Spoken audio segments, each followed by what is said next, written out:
प्रिय भक्तों, आज मैं आपको एक ऐसी कथा सुनाने जा रही हूँ जिसे सुनने मात्र से आपके जीवन में सुख संपत्ति और धन की वर्षा होगी। तो चलिए कथा को प्रारंभ करते हैं। प्रिय भक्तों, हिंदू धर्म में तुलसी के पौधे का महत्व सबसे अधिक है।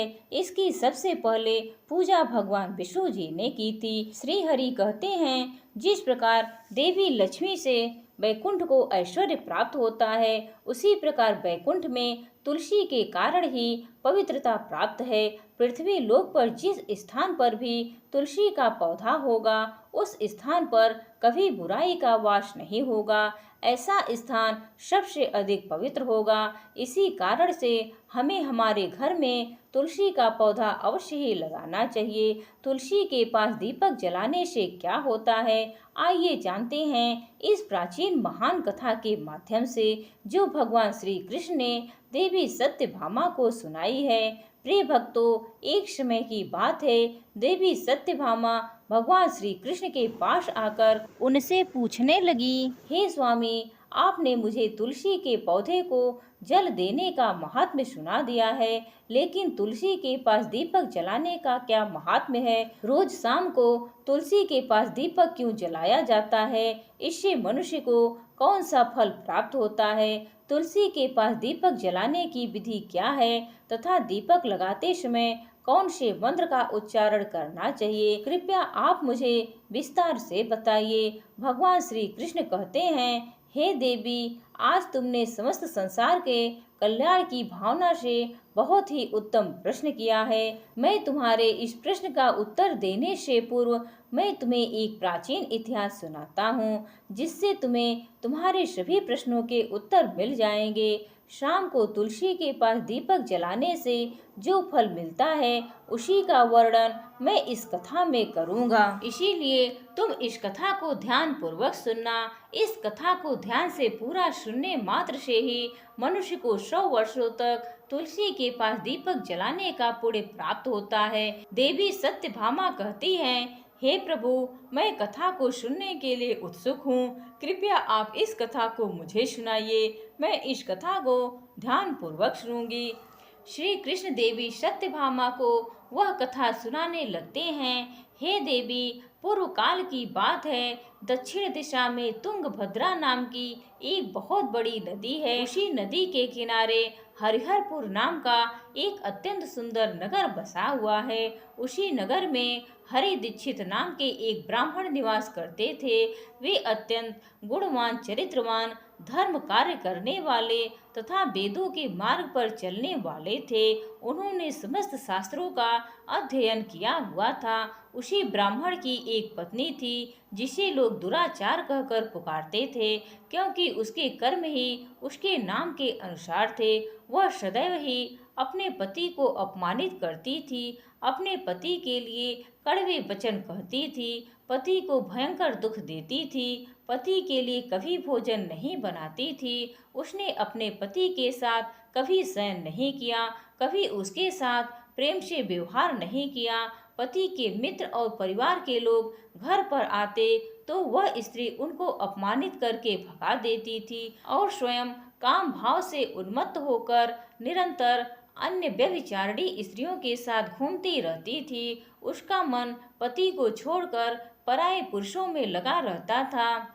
उसने कभी अपने पति से प्रेम पूर्वक बात नहीं की, किंतु पराये सुंदर पुरुषों के संग बैठकर बातें करती थी। पराये पुरुष को मोहित करने के लिए सज धज कर गांव में घूमने जाया करती थी। कभी वह वन में किसी वृक्ष के नीचे खड़ी रहकर सुंदर पुरुषों की राह देखती और किसी दुष्ट पुरुष को मोहित करके उसके संग भोग विलास किया करती थी। एक दिन हरि दीक्षित ने अपनी पत्नी से कहा, हे बद्रे, तुम्हारा यह आचरण उचित नहीं है। इस संसार से पाप करने पर तुम्हारा अहित ही होगा। इसीलिए तुम अभी से यह सब बुरे काम छोड़ दो। तुम्हारे इस प्रकार के व्यवहार से मुझे बड़ा दुख हो रहा है। तब उस दुराचार स्त्री ने कहा, न जाने किस पाप के कारण मेरा तुझ जैसे भिखमंगे के साथ विवाह हुआ है। लगता है पिछले जन्म में मैंने पाप ही किए होंगे, इसी कारण से मुझे ऐसा गरीब पति मिला है। तू मेरी कोई भी इच्छा को पूर्ण नहीं कर सकता। मुझे विवशता के कारण तेरी इस झोपड़ी में रहना पड़ता है, भिक्षा मिला हुआ भोजन खाना पड़ता है। अब और अधिक मैं इस कष्ट को सहन नहीं करने वाली। किसी दिन मैं तुझे छोड़कर अवश्य चली जाऊंगी, तेरे साथ रहूंगी तो इस जन्म में भी मेरे द्वारा पाप ही होंगे। इसीलिए अब मैं किसी अन्य धनवान पुरुष से विवाह करूंगी। हरि दीक्षित ने अपनी पत्नी से कहा, हे प्रिय, तुम इस प्रकार के अपशब्द ना कहो। इस प्रकार से अपने पति को त्यागने का विचार मन से छोड़ दो। जो स्त्री अपने पति को त्याग कर पराये पुरुष के साथ जाती है उसका अहित ही होता है, उसे नरक में जाना पड़ता है। उस दुराचारी पत्नी ने कहा, नरक में तुम्हें जाना पड़ेगा क्योंकि तुम कोई काम धंधा तो करते नहीं, भीख मांग कर खाते हो और मुझे भी जूठन खिलाते हो। पत्नी को दुखी और असंतुष्ट रखने वाला पति भी नरक में ही जाता है और तुम्हारा घर कोई नरक की सजा से कम नहीं है। तुम्हारे साथ इस घर में रहने से अच्छा है मैं नरक में जाकर रहूं। इस प्रकार उस हर दीक्षित की पत्नी ने अनेक प्रकार के कटु वचनों से अपने पति का अनादर किया और उसे अपमानित किया। श्री कृष्ण कहते हैं, हे देवी, जो स्त्री अपने पति का अनादर करती है, जो अपने पति का अपमान करती है, उसके घर में दुर्भाग्य ही आता है। पति को छोड़कर पराये पुरुष के पास जाने वाली स्त्री को नरक में दंड अवश्य ही भोगना पड़ता है। अब आगे सुनो, उस दुराचार स्त्री के साथ ऐसा क्या होता है। एक दिन वह दुराचार स्त्री वन में जाकर एक वृक्ष के नीचे खड़ी हो गई। उसका चित्त काम से भरा हुआ था। वह किसी सुंदर कामी पुरुष की राह देख रही थी, किंतु बहुत समय बीतने के बाद भी उस स्थान पर कोई पुरुष नहीं आया। इसीलिए वह अत्यंत दुखी हो गई और प्रीतम की खोज में इधर उधर देखने लगी। उस दिन उसका सारा परिश्रम व्यर्थ हो गया। वह वहां खड़ी होकर वह नाना प्रकार की बातें कहकर विलाप करने लगी। हाय हाय, आज तो इस मार्ग से कोई भी सुंदर पुरुष नहीं आया। अब मैं कैसे अपनी काम शांति करूं? आज की रात कैसे बीतेगी? कौन मेरे इस सुंदर शरीर का उपभोग करेगा? मेरी जवानी और सुंदरता तो अकारण ही नष्ट हो रही है। कोई भी इस सुंदर शरीर को पाने की कामना नहीं करता। अब मैं कहाँ जाऊं? कौन मुझे अपनाए?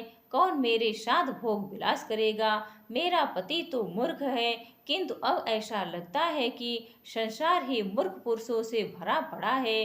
कोई भी इतनी सुंदर स्त्री को पाने की कामना नहीं कर रहा है। मैं तो इतनी सुंदर हूँ कि देवता भी मुझे पाने की इच्छा करेंगे, लेकिन यह संसार तो पापी और तुच्छ पुरुषों से भरा पड़ा है, जो मुझ अप्सरा जैसी सुंदर स्त्री को दुर्लक्ष्य कर रहा है। हे भगवान, कोई सुंदर बलवान और पराक्रमी नर हो तो उसे मेरे पास भेजिए। चाहे वह मेरा भक्षण भी कर लेगा तो भी मैं प्रसन्नता से उसका आलिंगन कर लूंगी। भगवान श्री कृष्ण कहते हैं, हे देवी, इस प्रकार से वह स्त्री जोर जोर से विलाप करने लगी। उसी समय जंगल से एक भयानक बाघ निवास करता था। उस पापनी स्त्री की आवाज सुनकर वह जाग गया और उछलकर उस स्त्री का भक्षण करने के लिए उसके पास आ गया। उस बाघ का नाम था ध्वंस। ध्वंस का रूप अत्यंत भयानक था। उसका शरीर काले और नारंगी धारियों से युक्त था, जो जंगल की छाया से घुल मिल जाता था। उसकी आंखें अंगारे की तरह लाल थी, जो अंधेरे में भी चमकती थी। उसके जबड़े से लंबे तीक्ष्ण दांत बाहर निकले हुए थे, जो किसी भी जीव को चीरने के लिए पर्याप्त थे। उसकी गहरी गर्जना पूरे वन में गूंजती थी, जिससे आसपास के जीव कांप उठते थे। ध्वंस की लंबी मजबूत पूंछ उसकी ताकत का प्रतीक थी। वह अपनी मांसल बलिष्ठ टांगों से जंगल में तेजी से दौड़ सकता था। ध्वंस का पूरा शरीर शक्तिशाली मांसपेशियों से भरा हुआ था, जिससे वह एक ही झपट्टा में अपने शिकार को धराशायी कर सकता था। उसकी नाक से बार बार गर्म सांसें निकलती, मानो वह हर पल अपने अगले शिकार की तलाश में हो। ध्वंस का एकमात्र लक्ष्य उस पापी और दुराचारी लोगों का भक्षण करना था, जिन्हें उसकी नियति ने उसे सौंपा था। उस भयंकर बाघ को अपने सामने खड़ा हुआ देखकर उस स्त्री के पसीने छूटने लगे। वह भय से थर थर कांपने लगी। वह स्त्री कुछ करती, इतने में ही उस बाघ ने अपने पंजे से उसे घायल कर दिया और वह स्त्री जमीन पर गिर पड़ी। जमीन पर गिरते ही वह स्त्री चिल्लाते हुए बोली, अरे बाघ, तू किस लिए यहाँ पर आया है? मुझे क्यों मार रहा है? मैं तो यहाँ पर अपने प्रीतम को खोज रही हूँ। तू मुझे छोड़ दे। मेरा भक्षण करके तुझे क्या मिलेगा? उस स्त्री की यह बात सुनकर वह भयानक बाघ क्षण भर के लिए रुक गया और हंसते हुए बोला, हे दुष्टा, आज विधाता ने तुझे मेरा ग्रास नियुक्त किया है। तुझ जैसी पापनी स्त्रियों का भक्षण करना ही मेरा काम है, तभी मुझे इस शरीर से मुक्ति मिलेगी। वह स्त्री कहने लगी, हे बाघ, तुम कौन हो? मुझे सच सच बताओ, तुम्हें किस कारण से बाघ होना पड़ा और तुम मुझ जैसी स्त्रियों का भक्षण क्यों करना चाहते हो? पहले मुझे सारी बात बताओ, फिर मेरा भक्षण करो। फिर ध्वंस नाम का वह बाघ कहने लगा, हे पापनी, मैं तुम्हें मेरे पूर्व जन्म का वृत्तांत सुनाता हूँ, किस कारण से मुझे बाघ होना पड़ा। पूर्व काल में दक्षिण देश में अमलापाहा नाम की एक पवित्र नदी बहती थी। उस नदी के तट पर मुनिपरड़ा नाम की एक नगरी बसी हुई थी। यह नगरी अपने सुंदर मंदिरों, शांत वातावरण और धार्मिक अनुष्ठानों के लिए प्रसिद्ध थी। वहाँ एक ब्राह्मण का परिवार निवास करता था। मैं उस परिवार में जन्मा था। मेरा नाम वेदानंद था। मेरे पिता एक आदर्श ब्राह्मण थे, जो यज्ञ हवन और धार्मिक अनुष्ठानों का पालन करते थे। उस बाघ ने आगे कहा, हे स्त्री, मैंने अपनी किशोरावस्था में वेदों का अध्ययन किया और यज्ञ आदि धार्मिक कार्यों में पारंगत हो गया, लेकिन जैसे जैसे मैं बड़ा हुआ, मेरे मन में धन का लोभ बढ़ता गया। अनेक यज्ञों का आयोजन किया, लेकिन वे यज्ञ धार्मिक उद्देश्य से नहीं बल्कि धन संग्रह के थे। मैं उन पापियों के लिए भी यज्ञ करता था जो धर्म से दूर थे और उनके घर भोजन करता था। मैंने धन के लोभ में उनके अनैतिक कार्यों का समर्थन भी किया। धर्म के मार्ग से भटकते हुए मैंने उन वस्तुओं का दान भी स्वीकार किया जिन्हें ब्राह्मणों को नहीं लेना चाहिए। मेरा मन इतना लोभी हो गया था कि मैं ऋण के बहाने दूसरों से धन लेता और फिर उसे वापस नहीं करता। मैंने अनेक प्रकार से छल कपट किए और इस प्रकार पाप करते हुए कई वर्ष बीत गए। समय के साथ मेरा शरीर कमजोर हो गया, बाल सफेद हो गए, आंखें धुंधली हो गई और मुंह के दांत गिर गए, परंतु धन का लोभ अब भी मेरे मन में नहीं गया और मैं पाप करता रहा। उस बाघ ने अपने दुख भरे स्वर में आगे कहा, एक दिन धन के लालच में मैं फिर से नदी के किनारे गया। वहां मैंने अन्य धूर्त ब्राह्मणों के साथ मिलकर लोगों को ठगा। हम सभी ने झूठे मंत्रों का उच्चारण किया और बिना विधि विधान के ही देवी देवताओं का पूजन किया। इसका उद्देश्य केवल अधिक से अधिक धन दान में प्राप्त करना था। हमने लोगों को धर्म के नाम पर धोखा दिया। उस दिन मैंने काफी धन एकत्र किया, लेकिन उसी समय मेरे साथ एक भयानक घटना घटी। मैं उसी दिन नदी के तट पर बैठा हुआ था, तभी एक बीमार और भटकता हुआ कुत्ता मेरे पास आया। मैंने उसे धुतकार कर भगा दिया, लेकिन वह क्रोध में आकर मेरे पैर में काट बैठा। मैं मूर्छित होकर वहीं गिर पड़ा। उसी क्षण मेरे प्राण निकल गए। मेरी मृत्यु के बाद यम के दो दूत प्रकट हुए। वे काले और भयानक रूप वाले थे और उनके हाथों में जंजीरें थी। उन्होंने मुझे पकड़ लिया और यमपुरी की ओर ले गए।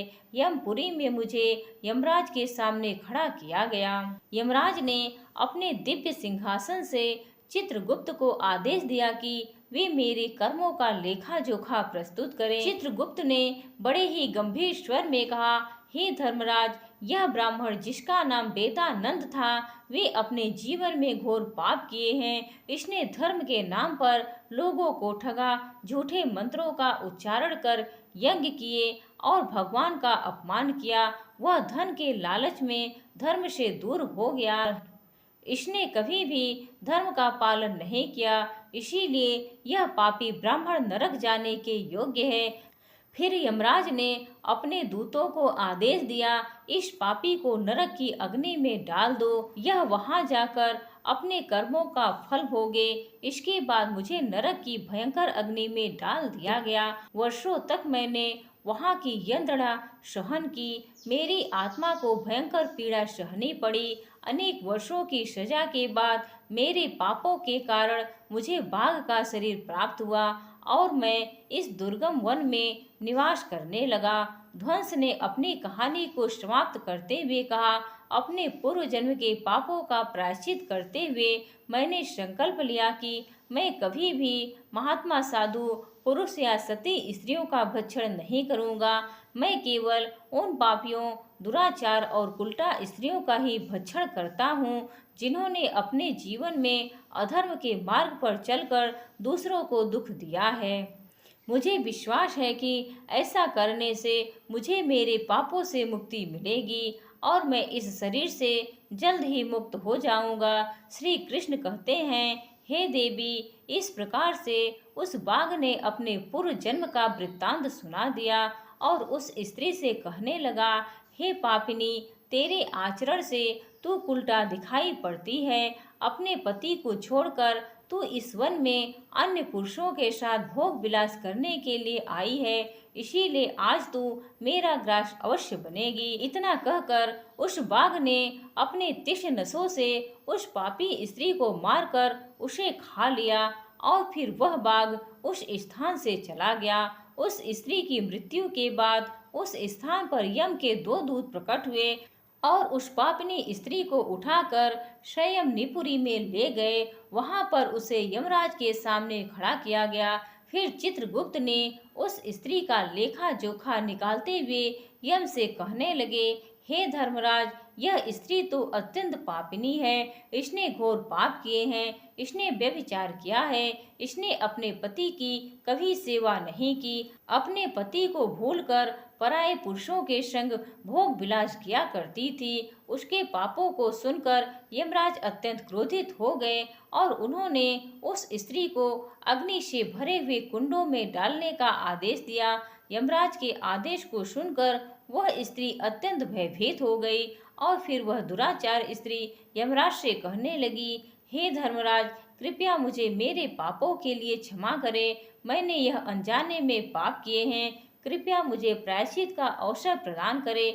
यमराज कहते हैं, हे स्त्री, तुमने जो पाप किए हैं वे निंदनीय हैं। तुम्हारे पापों के लिए कोई प्रायश्चित नहीं है। जो स्त्री अपने पति का त्याग करती है, अपने पति को छोड़कर पराये पुरुष के संग विहार करती है, उसे निश्चित ही नरक में जाना पड़ता है। इसीलिए अब तुम्हें नरक की यातनाएं भोगनी ही पड़ेगी। फिर यमराज ने अपने दूतों से कहा, हे दूतों, इस पापी स्त्री को ले जाओ और इसे भयंकर नरकों में डाल दो, यह उसी के योग्य है। फिर यम के दूत उस स्त्री को नरक में ले जाते हैं। फिर अनेक वर्षों तक उसे जलते हुए तेल के कुंड में पकाया गया। फिर उसे निकालकर रौरव नामक नरक में डाल दिया गया। इस प्रकार से उसे अनेक वर्षों तक अलग अलग नरकों में डाला गया। नरक में कष्ट भोगने के बाद वह महापापिनी स्त्री पुनः पृथ्वी लोक पर आकर चांडालिनी के रूप में उत्पन्न हुई। चांडाल के घर में जन्म लेकर वह फिर से अनेक पाप करने लगी, व्यभिचार करने लगी, अनेक पापी पुरुषों के संग विहार करने लगी। फिर कुछ समय बाद पूर्व जन्म के पापों के कारण उसे कोढ़ का रोग हो गया और वह भयानक पीड़ा सहन करने लगी। उसका अंग अंग जलने लगा, उसके नेत्रों में पीड़ा होने लगी। इस दुख को सहन करती हुई वह दिन बिताने लगी। फिर एक दिन वह तीर्थ में स्नान करने के उद्देश्य से अंतपुर में चली गई। वहां पर वह एक आश्रम के बाहर निवास करने लगी। उस आश्रम में एक तुलसी का पौधा था। अन्य स्त्रियों को वहां पर तुलसी के पास दीपक जलाते हुए देखकर उस पापी स्त्री को बड़ा आश्चर्य हुआ। फिर एक दिन वहां पर निवास करने वाले एक साधु से उस स्त्री ने पूछा, हे साधु महाराज, यह कौन सा पौधा है और यह स्त्रियां इसके नीचे दीपक क्यों जला रही हैं? तब उस साधु ने कहा, हे कल्याणी, यह अत्यंत पवित्र तुलसी का पौधा है। इसके दर्शन करने मात्र से ही संकटों का नाश होता है। इस तुलसी को रोज जल देने से देवी देवताओं की कृपा प्राप्त होती है तथा इस पवित्र पौधे के पास दीपक जलाने से समस्त पाप नष्ट होते हैं। उस साधु की बात सुनकर उस स्त्री को बड़ी प्रसन्नता हुई और उसने साधु से कहा, हे साधु महाराज, यदि कोई अत्यंत पापनी स्त्री भी इसके पास दीपक जलाएगी तो उसके पाप नष्ट होंगे क्या? वह साधु कहते हैं, हे पुत्री, यह सत्य है। यदि किसी स्त्री ने घोर पाप भी किए हो तब भी उसके पाप नष्ट होते हैं। उसके सभी जन्मों के पाप भी तुलसी के पास दीपक जलाने से नष्ट होते हैं। किंतु हे पुत्री, तुम कौन हो और किस कारण से यह प्रश्न पूछ रही हो? वह स्त्री कहती है, हे साधु महाराज, मैं महापापिनी हूँ। मैंने व्यभिचार किया है तथा अनेक प्रकार के पाप किए हैं। मेरे पापों के कारण ही मेरी यह दुर्दशा हुई है। कृपया मुझे पापों से मुक्ति का उपाय बताइए। साधु कहते हैं, हे पुत्री, अब से तुम नित्य इस तुलसी के पास दीपक जलाओ, तुम्हारे समस्त पाप और दोष समाप्त हो जाएंगे। उस साधु की बात सुनकर उस पापी स्त्री ने भी वैसा ही किया। उसने तुलसी के पौधे के पास एक दीपक जला दिया। इस प्रकार से वह स्त्री नित्य उसी स्थान पर तुलसी के पास दीपक जलाने लगी।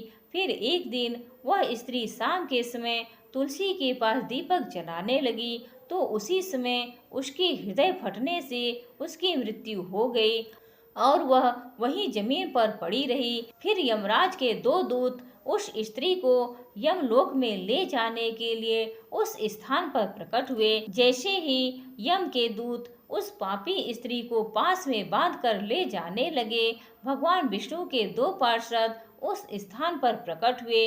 वे दिव्य पार्षद अत्यंत तेजस्वी और दिव्य आभा से युक्त थे। उनके शरीर से स्वर्णिम प्रकाश की किरणें निकल रही थी जो चारों ओर का अंधकार दूर कर देती थी। उनका रूप इतना मोहक और दिव्य था कि उन्हें देखकर किसी का भी मन श्रद्धा से भर जाता। उनके चेहरे पर शांत मुस्कान थी जो अपार करुणा और दया का प्रतीक थी। उनके वस्त्र रत्न जड़ित और रेशमी थे जो नीले और सुनहरे रंग में चमक रहे थे, मानो स्वयं बैकुंठ का सौंदर्य उनके व्यक्तित्व में समाया हो। उनके कानों में सुनहरे कुंडल झूम रहे थे जिनसे दिव्य संगति की ध्वनि प्रतीत होती थी। उनके माथे पर तिलक और चमकती हुई बिंदी थी जो उनके दिव्यता का सूचक थी। वे दोनों विशाल कद और बलिष्ठ थे। उनके हाथों में दिव्य गदा थी जो न्याय और धर्म की शक्ति का प्रतीक थी। वे उस स्त्री को अपने दिव्य स्पर्श से मुक्ति का आश्वासन देने आए थे जिससे उसके सभी पाप नष्ट हो सके और उसे स्वर्ग की यात्रा का अधिकारी बना सके।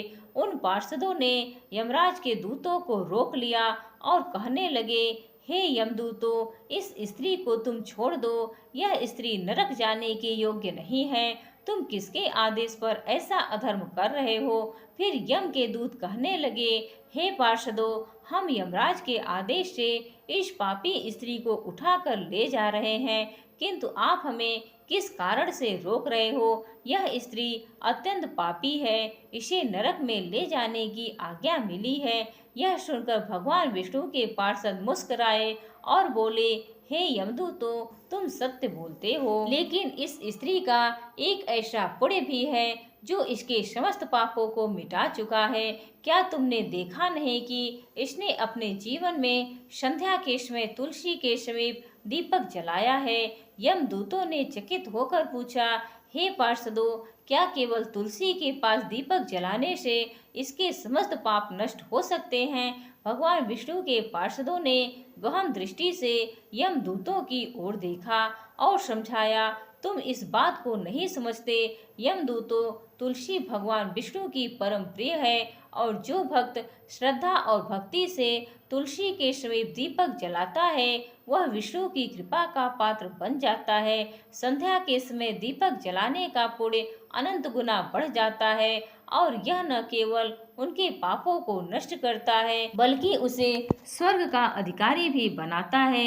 इस स्त्री ने सच्चे मन से तुलसी का पूजन किया और दीपक प्रज्वलित किया है। इसी कारण इसके सारे पाप जलकर राख हो चुके हैं। अब यह नरक जाने के योग्य नहीं है। यमदूतों ने अपने हाथ जोड़कर कहा, हे पार्षदों, आप सत्य कह रहे हैं। हमें इसके भक्ति के बारे में जानकारी नहीं थी। यदि यह भगवान विष्णु की प्रिय भक्त है तो इसे हम कैसे नरक ले जा सकते हैं। भगवान विष्णु के पार्षदों ने मधुर स्वर में कहा, इसीलिए हे यमदूतों, अब तुम लौट जाओ। इस स्त्री ने तुलसी की सेवा की है। वह उस दीपक की रोशनी में अपने सारे पापों को भस्म कर चुकी है। अब इसे विष्णु लोक में ले जाया जाएगा जहाँ इसका स्वागत होगा। यह अब स्वर्ग की अधिकारी बन चुकी है। पार्षदों की बात सुनकर उन यमदूतों ने उस स्त्री को उसी स्थान पर छोड़ दिया और यमलोक लौट गए। वहां जाकर उन्होंने यमराज को सारा वृत्तांत सुना दिया। फिर भगवान विष्णु के पार्षद उस स्त्री को दिव्य विमान में बैठाकर स्वर्ग लोक में ले गए। भगवान श्री कृष्ण कहते हैं, हे देवी सत्यभामा, इस प्रकार से तुलसी के पास केवल दीपक जलाने मात्र से ही मनुष्य के सभी पाप नष्ट हो जाते हैं। जो स्त्री नित्य शाम को तुलसी के पास दीपक जलाती है वह सौभाग्यशाली बनी रहती है। उसके पूर्व जन्मों के सभी पाप नष्ट हो जाते हैं। उसे सुख समृद्धि की प्राप्ति होती है। रोज तुलसी के पास दीपक जलाते समय इस मंत्र का उच्चारण करना चाहिए। ओम तुलसी देव्यै च विद्महे विष्णु प्रियायै च धीमहि तन्नो बृंदा प्रचोदयात्। श्री कृष्ण कहते हैं, हजारों अमृत के घड़ों से नहलाने पर भी श्री हरि को उतनी तृप्ति नहीं होती जितनी वे मनुष्यों के द्वारा तुलसी का एक पत्ता चढ़ाने से प्राप्त करते हैं।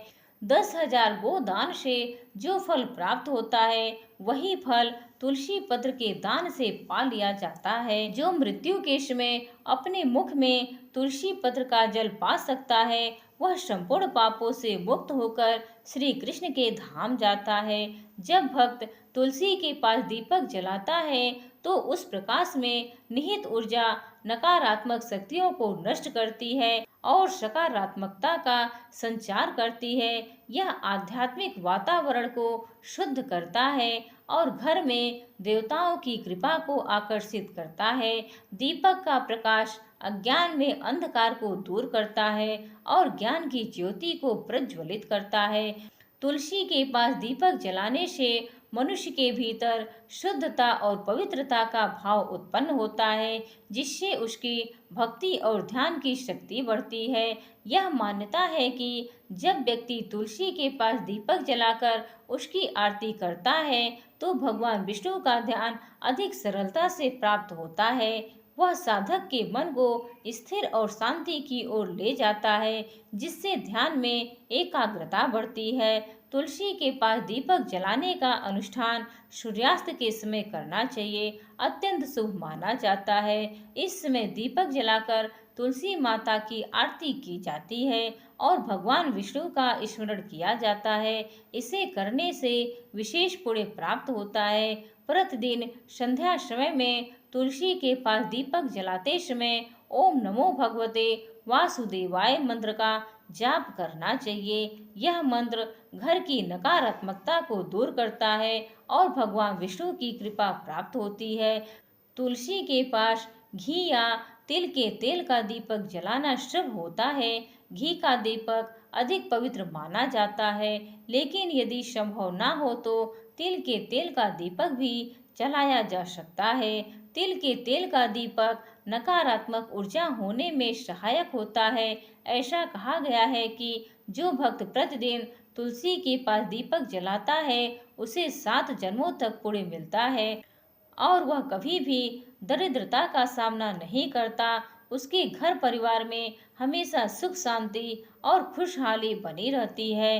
धार्मिक ग्रंथों में वर्णित है कि तुलसी के पास दीपक जलाने से पितृदोष, ग्रह दोष और काल सर्प दोष जैसी बाधाएं भी दूर हो सकती हैं। इस उपाय से घर में नकारात्मक ऊर्जा का नाश होता है और सकारात्मक ऊर्जा का संचार होता है। तुलसी के पास दीपक जलाने से आत्मा की शुद्धि होती है और यह जन्म जन्मांतर के पापों का नाश करता है।